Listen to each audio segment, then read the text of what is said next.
Bonjour à toutes et à tous. Aujourd'hui, on va décortiquer un document que vous manipulez tous les jours, ou au moins une fois par an, votre contrat de responsabilité civile professionnelle. On le signe, on le range, on l'oublie un peu, mais est-ce qu'on le maîtrise vraiment? Est-ce qu'on en connaît tous les recoins? C'est ce qu'on va voir ensemble. Prêt? C'est parti. Alors, repartons de la base. La RC Pro, qu'est-ce que c'est au fond? Eh bien, c'est tout simplement l'assurance qui vient payer les pots cassés si, dans le cadre de votre travail, vous causez un dommage à un client ou à un tiers. Et attention, ce n'est pas une option, c'est une obligation légale. Sans elle, pas de cabinet. C'est vraiment la fondation sur laquelle toute votre activité repose. J'aime bien cette image du bouclier parce que c'est exactement ça. Dans notre métier, le risque est partout. Une erreur de conseil, une omission dans un contrat, une simple négligence, ça peut arriver à tout le monde. Eh bien, ce bouclier, il est là pour encaisser les chocs financiers, des chocs qui, sans lui, pourraient mettre en péril l'existence même de votre entreprise. Voici le programme du jour. D'abord, on va regarder ce que ce bouclier protège exactement, les garanties clés. Ensuite, on va inspecter ses points faibles, ses failles, les limites et surtout les exclusions. Après ça, on verra comment bien le tenir en main, c'est-à-dire vos obligations. Et pour finir, on abordera un point un peu plus technique mais absolument crucial, la vie du contrat dans le temps. Allez, on entre dans le vif du sujet avec les garanties. Pour bien comprendre votre contrat, il faut voir qu'il repose sur deux grands piliers, deux types de responsabilités qui sont bien distinctes mais tout aussi importantes l'une que l'autre. Pensez-y comme ça, il y a la tête et il y a le corps. La tête, c'est la responsabilité civile professionnelle. C'est le cœur de votre métier. L'erreur de conseil, la faute intellectuelle qui va causer une perte financière à votre client. Le corps, c'est la responsabilité civile d'exploitation.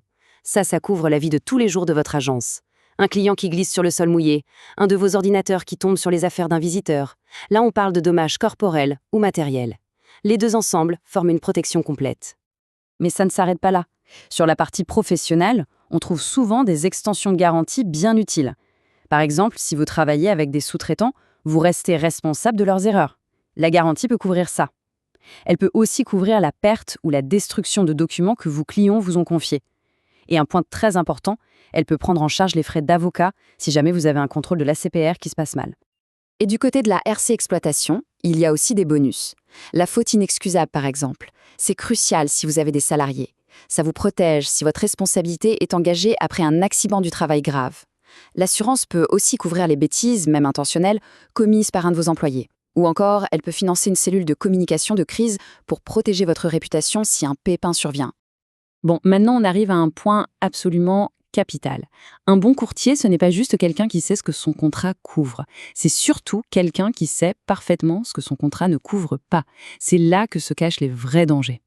Alors la question est simple. Qu'est-ce qui est exclu? Quelles sont les situations où votre bouclier ne servira à rien? C'est le moment d'être vraiment attentif parce qu'une exclusion mal comprise peut transformer un petit problème en une menace vitale pour votre cabinet. Il y a d'abord les exclusions classiques. Si vous causez un dommage intentionnellement, l'assureur ne payera pas. Logique. Pareil pour les amendes ou les pénalités fiscales. Et attention, la responsabilité personnelle du dirigeant, ça, c'est un autre contrat. Et puis, il y a les exclusions spécifiques à notre métier. Par exemple, si vous vous mettez à faire du conseil en investissement sans l'avoir déclaré à votre assureur, vous n'êtes pas couvert. Si vous violez délibérément la loi ou si vous promettez une performance financière que vous n'atteignez pas, c'est pareil, c'est exclu.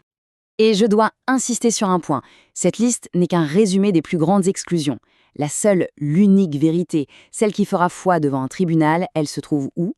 Dans les conditions générales de votre contrat. Leur lecture n'est pas une option, c'est une obligation professionnelle. Il faut les connaître par cœur. Passons maintenant au côté pratique. Avoir un super bouclier, c'est bien. Mais si on ne sait pas comment s'en servir, il ne sert à rien. Votre contrat de RC Pro n'est pas un talisman magique. Il vous impose des devoirs très précis. C'est en quelque sorte le mode d'emploi de votre protection. Il y a 3 moments clés. D'abord, à la souscription, vous devez être totalement transparent. Répondez précisément à toutes les questions. La moindre fausse déclaration peut annuler le contrat. Ensuite, pendant la vie du contrat, une nouvelle activité, une croissance énorme de votre chiffre d'affaires, tout ce qui aggrave le risque doit être signalé à l'assureur et vite, sous 15 jours. Enfin, en cas de sinistre, dès que vous recevez une réclamation ou même si vous sentez qu'un problème arrive, vous devez le déclarer. Le délai est souvent de 15 jours aussi. Ne pas respecter ces règles, ça peut vous coûter votre garantie. Allez, on s'accroche. On aborde maintenant le concept le plus technique. Mais c'est peut-être le plus important de tous. Il s'agit de comprendre le timing de la garantie. Comment et à quel moment précis est-elle activée? La mécanique est un peu particulière et si on ne la maîtrise pas, on peut avoir de très mauvaises surprises. Alors voilà, la clé de tout, c'est ce qu'on appelle la base réclamation. La quasi-totalité de vos contrats fonctionne comme ça. Qu'est-ce que ça veut dire? C'est simple. L'assureur qui paye, ce n'est pas celui qui vous assurait le jour où vous avez fait l'erreur. Non, c'est l'assureur qui vous couvre le jour où votre client vous envoie sa réclamation écrite. Ça change tout par rapport à une assurance auto, par exemple. Ce qui compte, c'est la date de la plainte. Prenons un exemple très concret. Imaginez, en 2022, vous faites une erreur, mais personne ne s'en rend compte. Fin 2024, vous changez d'assureur. Et en 2025, votre client découvre le problème et vous envoie une réclamation. La question c'est, qui paie? L'ancien ou le nouvel assureur? Eh bien, en base réclamation, c'est le nouvel assureur, celui 2025. Mais alors, que se passe-t-il si en 2025, vous n'avez plus de contrat parce que vous êtes parti à la retraite? C'est là qu'intervient un mécanisme de sécurité essentiel. Retenez bien ce chiffre, 5 ans. C'est la durée minimale légale. Pendant 5 ans après la fin de votre contrat, que ce soit pour une retraite, une cessation d'activité, peu importe, votre ancien assureur reste obligé de couvrir les réclamations liées à des fautes commises quand vous étiez assuré chez lui. C'est une protection fondamentale. Ce filet de sécurité porte un nom, c'est la garantie subséquente. C'est la garantie d'après. Elle vient couvrir les fantômes du passé, les réclamations qui surgissent bien après que vous ayez tourné la page.